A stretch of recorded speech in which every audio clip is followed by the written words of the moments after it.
के जी और माता लक्ष्मी जी। एक बार भगवान विष्णु जी शेषनाग पर बैठे बैठे बोर हो गए थे। उन्हें और धरती पर घूमने की विचार मन किया। वैसे ही भी कई साल बीत गए थे कि धरती पर आए और वह अपनी यात्रा की तैयारी में लग गए। स्वामी को तैयार होता देखकर लक्ष्मी माँ ने पूछा, आज सुबह सुबह कहाँ जाने की तैयारी हो रही है?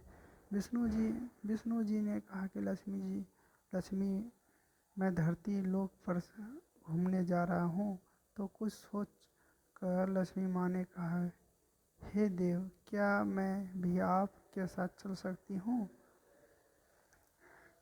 आंसर, भगवान विष्णु ने 2 पल सोचा, फिर कहा कि एक शर्त पर तुम मेरे साथ चल सकती हो। तुम धरती पर पहुंचकर उत्तर दिशा की ओर बिल्कुल मत देखना। इस के साथ माता लक्ष्मी ने कह के अपनी मनवाली और सुबह सुबह माँ लक्ष्मी और भगवान विष्णु धरती पर पहुंच गए। कभी सूर्य देवता निकल रहे थे। रात बरसात होकर हटी थी। चारों ओर हरियाली की हरियाली थी। उस समय चारों ओर बहुत शांति थी और धरती पर बहुत सुंदर दिख रही थी। और माँ लक्ष्मी मनमंत्र मधुर होकर धरती को देख रही थी और भूल गई कि पति को क्या वचन दे कर आई हूँ। और चारों ओर देखती हुई कब उत्तर दिशा की ओर देखने लगी, पता नहीं चला। उत्तर दिशा में माँ लक्ष्मी एक बार बहुत ही सुंदर बगीचा नजर आया और उस तरफ से भीनी भीनी खुशबू आ रही थी और बहुत ही सुंदर फूल खिले थे। यह एक फूलों का खेत था और माँ लक्ष्मी बिना सोचे समय उस खेत में गई और एक सुंदर सा फूल तोड़ लाई। लेकिन यह क्या, जब माँ लक्ष्मी भगवान विष्णु के पास वापस आई तो भगवान विष्णु की आंखें में आंसू थे। और भगवान विष्णु ने लक्ष्मी को कहा कि कभी भी किसी से बिना पूछे उसका कुछ भी नहीं लेना चाहिए और साथ ही अपने वचन भी याद दिलाया। माँ लक्ष्मी को अपनी भूल का पता चला तो उन्हें भगवान विष्णु से इस भूल की माफ़ी मांगी। तो भगवान विष्णु ने कहा कि तुमने जो भूल की है उस सज़ा तो तुम्हें ज़रूर मिलेगी। जिस माली के खेत से तुम इन्हें बिना पूछे तोड़ लाई तो एक प्रकार की चोरी है। इसलिए तब तुम 3 साल तक माली के घर नौकर बन कर रहो।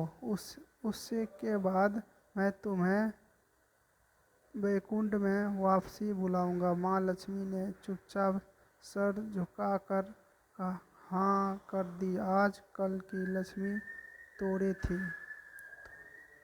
थी और माँ लक्ष्मी ने एक गरीब औरत का रूप धारण उस खेत के मालिक के घर गई।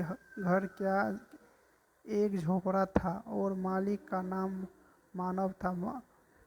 माधव की बीवी 2 बेटे और 3 बेटियां की थी। सभी उस छोटे से खेत में काम करके किसी भी से गुजारा करते थे। माँ लक्ष्मी एक साधारण और गरीब औरत के बनकर जब माधव के झोपड़े पर गई तो मानव ने पूछा, बहनी तुम कौन हो और इस समय तुम्हें क्या चाहिए? तब माँ लक्ष्मी ने कहा मैं एक गरीब औरत हूँ। मेरी देखभाल करने वाली कोई नहीं है। मैंने कई दिनों से खाना भी नहीं खाया हूँ। मुझे कोई भी काम दे दो, साथ में तुम्हारे घर का काम भी कर दिया करूँगी। बस बस मुझे अपने घर में एक कोने में सहारा दे दो। माधव बहुत ही अच्छे दिल का मालिक था। उसे दया आ गई, लेकिन उसने कहा कि बहनी, मैं तो बहुत ही गरीब हूँ। मेरी कमाई से मेरे घर का खर्चा मुश्किल से चलता है, लेकिन अगर मेरी 3 की जगह 4 बेटियाँ होती तो भी मैं गुजारा करना था। अगर तुम मेरी बेटी बनकर जैसी रूखा सूखा हम खाते हैं उसी में खुश रह सकती हो तो बेटी अंदर आ जाओ। मानव ने कहा, लक्ष्मी को अपने झोपड़े में शरण देती और माँ लक्ष्मी 3 साल उस माधव के घर पर नौकरानी बनकर रही। जिस दिन माँ लक्ष्मी माधव के घर आई थी, उससे दूसरे दिन माधव को इतनी आमदनी हुई फूलों से कि शाम को एक गाय खरीद ली। फिर धीरे धीरे माधव ने काफ़ी ज़मीन खरीद ली और सब ने अच्छे अच्छे कपड़े भी बनवाया लिए और फिर एक बार पक्का घर भी बनवाया लिया। बेटियों और बीवियों ने कहने की बनवा लिया और अब मकान भी बहुत बड़ा बनाया लिया था। माधव हमेशा सोचता था कि मुझे यह सब इस महिला के आने के बाद ही मिला है। इस बेटी के रूप में मेरी किस्मत आ गई मेरी।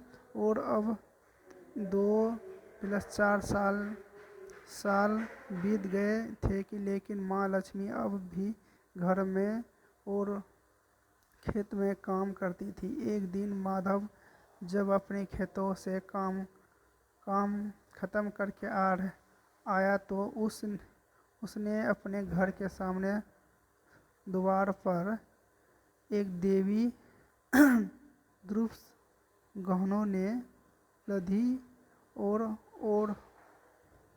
औरत के देखा। ध्यान से देखा कर पहचान गया, अरे यह तो मेरी बहू मुँह बोली चौथी बेटी यानी वही औरत हैं। और पहचान गया कि यह तो माँ लक्ष्मी है। अब तक माधव का पूरा परिवार बाहर आ गया था और सब हैरान होकर माँ लक्ष्मी को देख रहे थे। माधव बोला है माँ, हमें माफ़ कर, हम ने तेरे से अनजाने में ही घर और खेत में काम करवाया है। माँ, यह कैसा अपराध हो गया है। माँ, सब को माफ़ कर दे। अब माँ लक्ष्मी मुस्कुराई और बोली, हे माधव, मैं तुम बहुत ही अच्छे और दयालु व्यक्ति हो। तुमने मुझे अपनी बेटी की तरह से रखा, अपने परिवार के सदस्य की तरह से। इसके लिए बदले में मुझे वरदान देती हूँ कि तुम्हारे पास कभी भी खुशियों की और धन की कमी नहीं रहेगी। तुम्हें सारे सुख मिलेंगे जिसके तुम हकदार हो।